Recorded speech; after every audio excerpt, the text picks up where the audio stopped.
Ora, muito boa tarde, seja bem-vindo ao nosso programa de saúde. Na edição de hoje vamos falar de esofagite eosinofílica, pode afetar qualquer faixa etária, e com o Dr. Armando Peixoto, médico gastroenterologista. Já de seguida vamos saber quais os sintomas e também opções terapêuticas desta doença inflamatória crónica. Ligue para se inscrever, porque depois também aqui em direto terá a oportunidade de esclarecer as suas questões, as suas dúvidas relacionadas então com esta especialidade gastroenterologia. Com o Dr. Hugo Rodrigues, médico pediatra, vamos falar sobre o teste do pezinho, um exame essencial para a saúde dos bebés e que em 2023 detectou 136 casos de doenças raras em recém-nascidos. Terminamos com o Dr. Francisco Freitas, podologista. O pé tem um arco natural que apoia o peso do corpo ao andar ou correr. A ausência ou diminuição deste arco plantar é conhecido como pé chato ou também pé raso, e é precisamente sobre isto que vamos falar no programa de hoje. E vamos depois também ao encontro das suas questões relacionadas com podologia. Pode já inscrever-se para marcar presença na edição de hoje e esclarecer as suas questões relacionadas então com estas duas especialidades através do número de telefone 22 508 3297 ou, se preferir, do endereço de e-mail consultório@portocanal.pt. Seja muito bem-vindo e faça parte da edição de hoje do nosso consultório.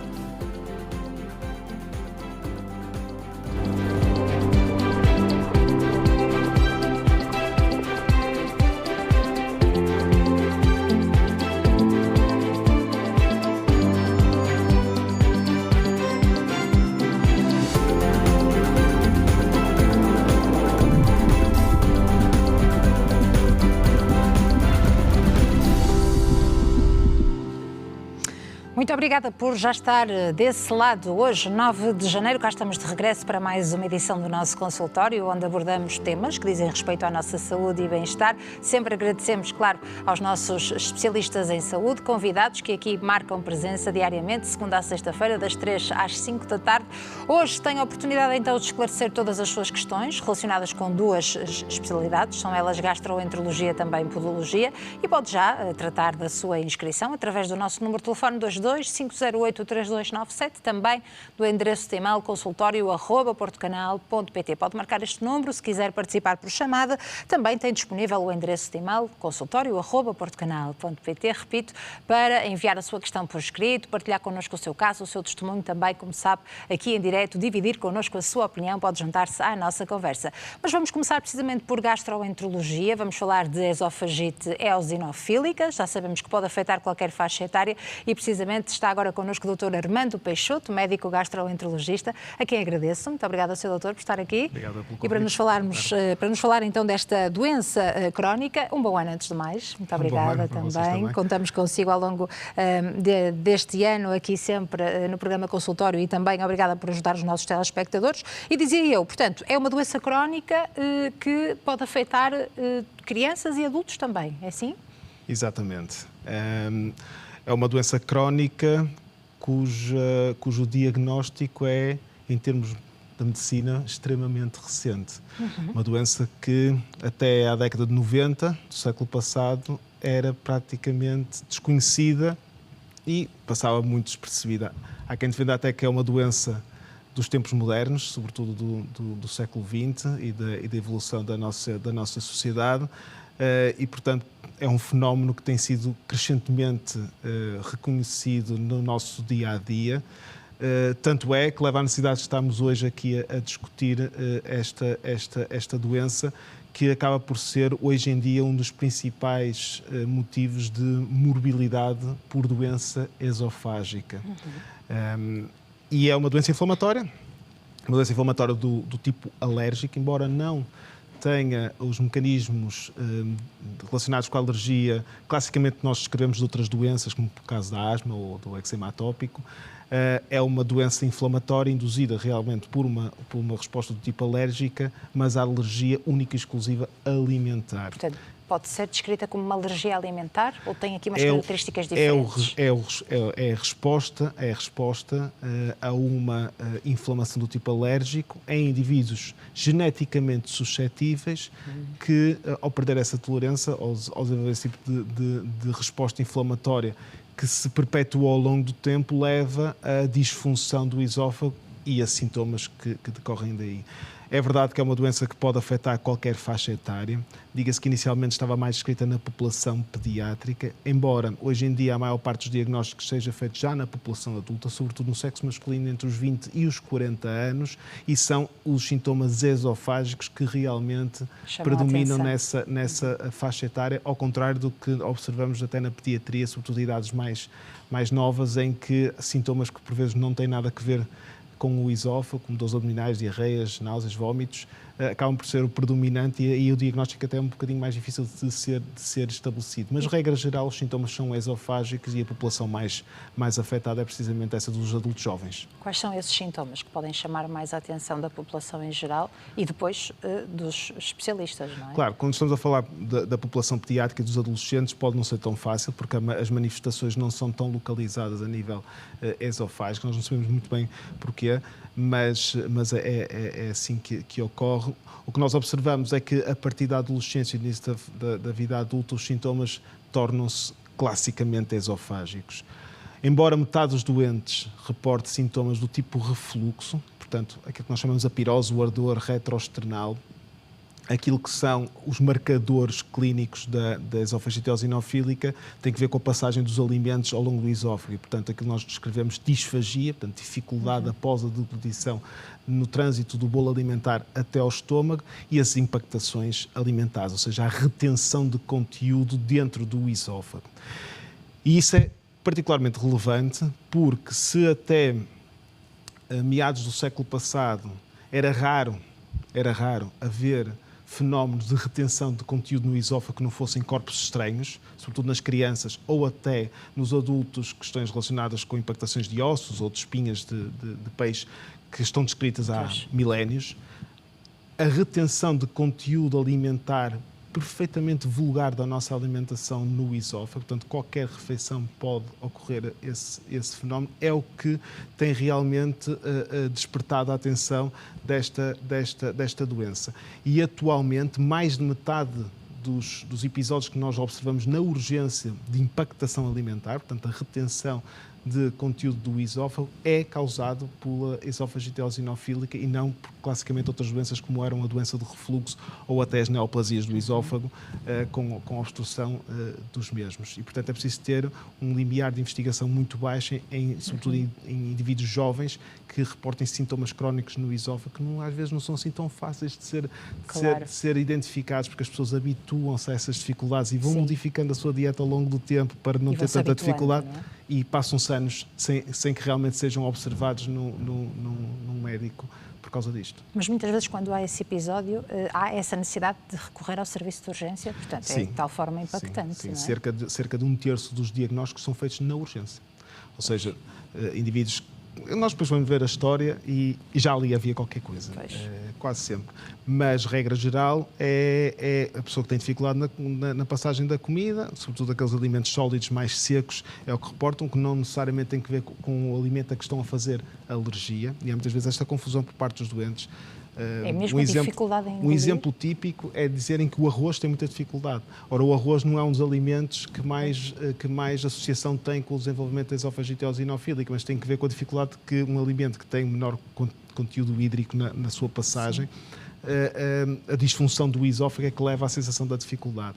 Mas, efetivamente, 1/3 dos indivíduos são diagnosticados porque nós lhes fazemos uma endoscopia no serviço de urgência porque vêm com comida impactada no esófago e têm os aspectos endoscópicos típicos que são muito sugestivos do diagnóstico na maior parte dos casos e que depois de resolvida a impactação no próprio episódio de urgência, nós até acabamos, se o doente assim o tolerar, até fazemos logo o diagnóstico com biópsias do esófago, que é o critério de diagnóstico definitivo, tem que ver com a avaliação ao microscópio do tecido esofágico e a presença dos achados típicos, tem que ver com a quantidade de eosinófilos, as tais células dão nome à doença, observadas no tecido nessas mesmas biópsias. E pode haver o risco de engasgamento, que pode mesmo levar à morte? Há sempre esse risco. Em gastroenterologia, a retenção de conteúdo no esófago, seja ele qual for, seja ele o motivo pelo qual o indivíduo tenha, é uma emergência do ponto de vista da gastroenterologia, daqueles exames que nós devemos fazer o quanto antes. Daí que a maior parte, ou uma boa parte, das urgências noturnas que nós fazemos tem que ver com este tipo de fenómeno. Aliás, a esofagite eosinofílica é um dos motivos pelos quais nós somos ativados ou chamados durante o período noturno, porque um determinado indivíduo, com doença já conhecida ou não, tem uma impactação do jantar e que nos aparece um serviço de urgência. E às vezes é mesmo nesse episódio que nós olhamos para aquele esófago e dentro do contexto clínico e dos achados endoscópicos dizemos muito provavelmente isto está a acontecer e essas pessoas devem ser referenciadas logo que possível para a consulta de gastroenterologia para que se inicie o tratamento. E o tratamento deve ser iniciado o mais precocemente possível, precisamente para evitar que essa condição crónica leve a uma disfunção mais acentuada do esófago. Claro, e surjam novos episódios. E qual é o tratamento? Portanto, o que é que pode mudar a partir daí? Bom, antes de falar do tratamento, eu queria só fazer aqui uma nuance, porque quando nós falamos em doenças alérgicas, há sempre aquela tendência. Bem, vamos procurar a que é que nós somos alérgicos. Claro. E se isso é verdade para muita doença alérgica, não o é para a esofagite eosinofílica. Uma vez que é uma doença relacionada com uma alergia alimentar e não é mediada pelas clássicas vias das doenças alérgicas, nomeadamente as IgEs, que são aqueles anticorpos que nós doseamos associados à exposição a álcool, seja os pólenes ou os ácaros, para as outras doenças, ou então aqueles testes na pele, chamados prick tests, para a identificação de uma resposta alérgica. Esses testes têm muito pouco valor na esofagite eosinofílica porque as vias de desenvolvimento dessa resposta inflamatória são diferentes. E, portanto, isto acaba por ser importante as pessoas terem noção, porque uma das opções terapêuticas, que é a dieta, não tem nada a ver com a identificação de alimentos aos quais as pessoas são alérgicas em testes. Um dos tratamentos é efetivamente a dieta, aquilo que nós chamamos de dietas de eliminação. Os vários estudos ao longo sobretudo dos últimos 20 anos têm demonstrado que existem grupos de alimentos que são classicamente 6 relacionados com o leite, portanto a proteína do leite, o trigo, o ovo, a soja, os frutos secos e o marisco, são os 6 grupos que tradicionalmente estão associados à doença. Porquê é que nós sabemos isso? Porque se nós retirarmos estes 6 grupos de alimentos, 75% das pessoas vai ter remissão da doença. Remissão é o quê? A resolução não só dos sintomas, mas também dos achados endoscópicos e da resposta inflamatória quando nós fazemos biópsias. Desaparecem. Qual é o problema da dieta de eliminação? É um processo moroso.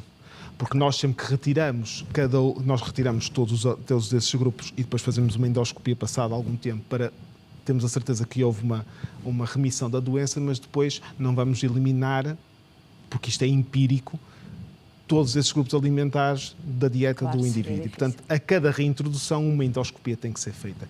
E esta terapêutica demora, em média, entre 9 a 12 meses a ser instituída. Estamos a falar de pessoas novas, numa faixa etária em que a liberalização dos comportamentos é algo que é muito valorizado, em particular a liberalização da dieta, a pessoa poder comer aquilo que quer. E, portanto, retirar algumas coisas que são componentes do dia-a-dia da nossa alimentação, por vezes não é assim tão fácil das pessoas aderirem. E a verdade é que, apesar de ser uma terapêutica não farmacológica, acaba a ter uma taxa de adesão relativamente baixa pelas limitações que pode trazer. Entretanto, mais recentemente tem-se observado que a maior parte destas reações alérgicas derivam da exposição, sobretudo à proteína do leite e ao trigo. E, portanto, estamos a modificar um pouco esses protocolos para, em vez de eliminar tudo e depois reintroduzir, eliminar aqueles que são mais prováveis, porque é um processo mais curto em termos de tempo e já apanhamos muitas das respostas. O problema está que, nesses casos, conseguimos resolver cerca de metade das situações. Depois temos o tratamento farmacológico, que é o qual a maior parte das pessoas acaba por aderir, e aí temos essencialmente duas opções. Uma delas, os inibidores da bomba de prótons, classicamente descritos como os protetores, que nada tem que ver com o tratamento de doença de refluxo. É verdade que a eliminação ou redução da exposição ao ácido diminui a fragilidade da parede do esófago à exposição a esses alergénios, mas essa medicação tem um efeito imunomediador que lhe é específico e que consegue controlar essa resposta inflamatória à volta de 40% das situações. E depois temos a terapêutica clássica, mais utilizada, farmacológica, que são os corticoides. Os corticoides são bons para tudo que seja inflamação, para a esofagite eosinofílica também, com a nuance de que o tratamento é o tratamento tópico, que em Portugal, e infelizmente é algo do qual nenhum de nós se deve orgulhar, ainda estamos dependentes das terapêuticas da asma, que depois temos que ensinar aos doentes a aplicá-las de forma diferente para que a medicação não vá para os pulmões, mas sim para o trato digestivo, nomeadamente para o esófago. Há moléculas aprovadas para terapêutica tópica direta em comprimidos, orodepressivas, que estão disponíveis na Europa. Estamos neste momento no processo de trazer isso também para Portugal, para facilitar as tomas, e é a terapêutica de primeira linha mais eficaz, que consegue realmente resolver uma boa percentagem dos casos. E depois temos as terapêuticas quando os doentes são refratários, nomeadamente terapêuticas biológicas, que já estão disponíveis e que já estamos a aplicar em alguns doentes refratários aos tratamentos de primeira linha. Mas, eu, como lhe disse no início, Alexandra, é uma doença que tem, do ponto de vista médico, em termos de investigação, 20, 30 anos. É um bebé, em termos de medicina e na gastroenterologia também, portanto, nós ainda estamos a descobrir muita coisa. Todas estas terapêuticas ainda são consideradas, entre aspas, off-label, porque foram de experiências clínicas que foram sendo feitas em que se via realmente havia uma melhoria, e nunca houve uma aprovação direta desses medicamentos para esta doença especificamente, e, portanto, tirando agora os novos terapêuticas biológicas, as outras eram usadas porque sabíamos que havia muita gente que respondia e adaptávamos de outras doenças. E é importante que o doente também se conheça bem, não é? Porque é uma doença crónica, portanto vai ter que ir adaptando e vai ter que ir combinando todas estas terapêuticas para ter qualidade? Depende, isso é verdade.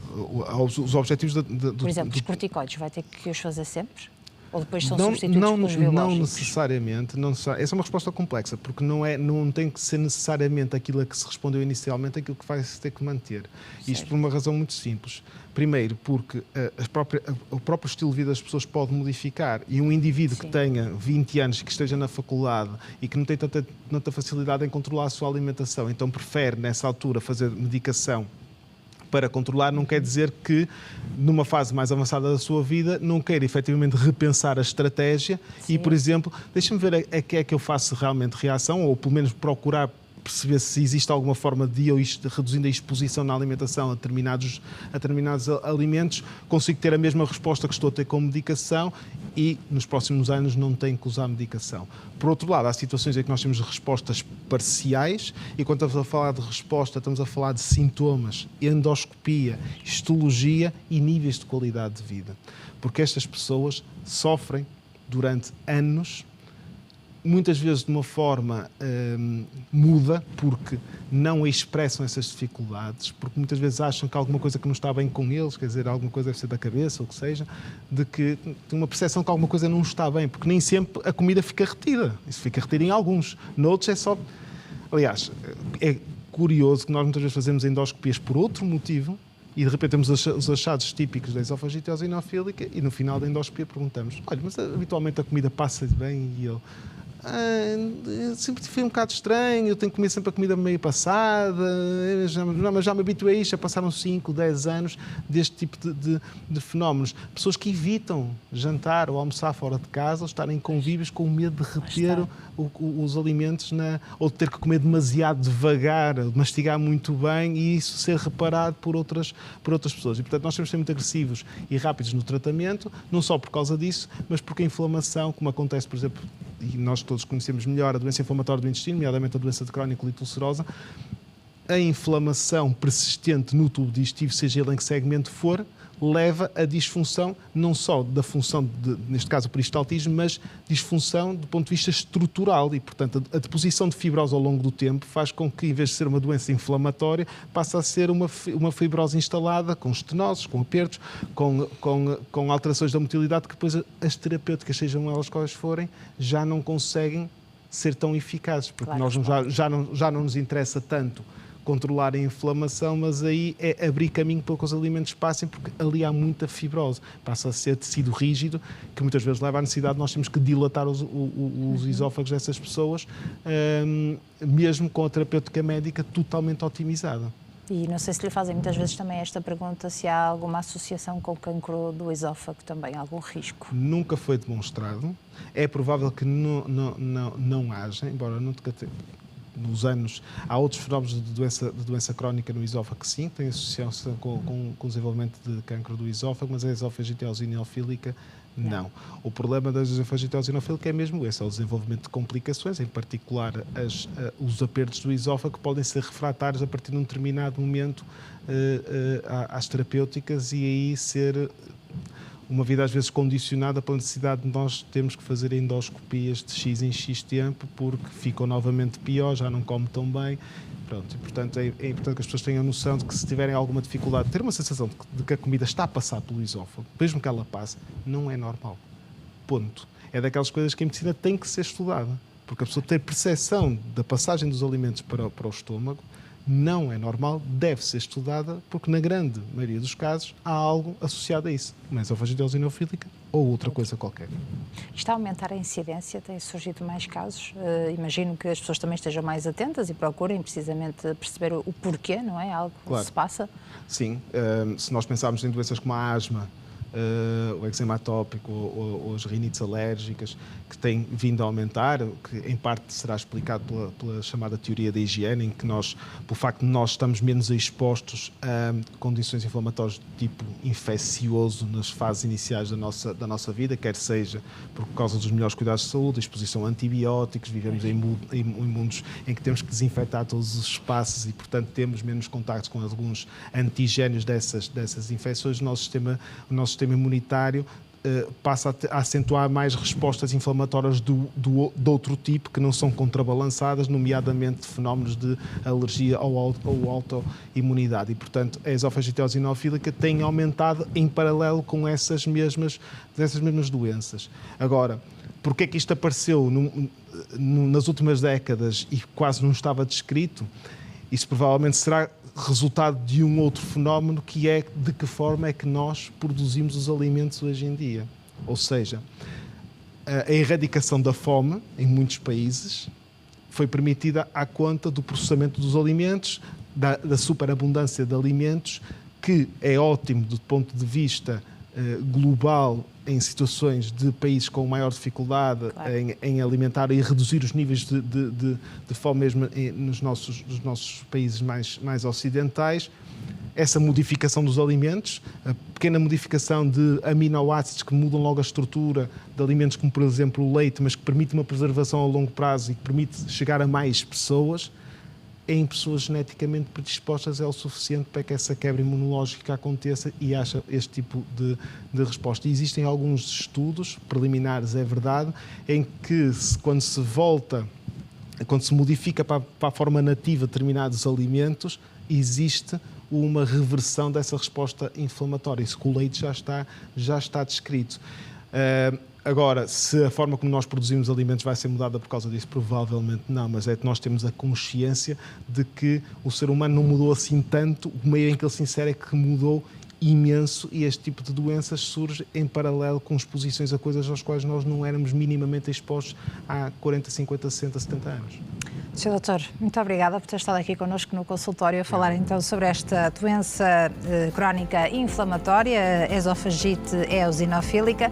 Vamos ouvir agora as dúvidas dos nossos telespectadores. Muito obrigada, Dr. Armando Peixoto, médico gastroenterologista. Está disponível para ouvir todas as suas questões, ouvir também o seu testemunho. Já sabe que aqui pode dividir connosco a sua opinião. Primeiro, precisa de marcar o número de telefone 22-508-3297 se a sua intenção é participar por chamada, portanto, já na segunda parte do consultório. Tem também disponível o nosso endereço de e-mail consultório@portocanal.pt. Pode escrever a sua pergunta, escrever o seu caso, a sua história e enviar então para este endereço de e-mail. Ficamos à sua espera após este curtíssimo intervalo. Até já.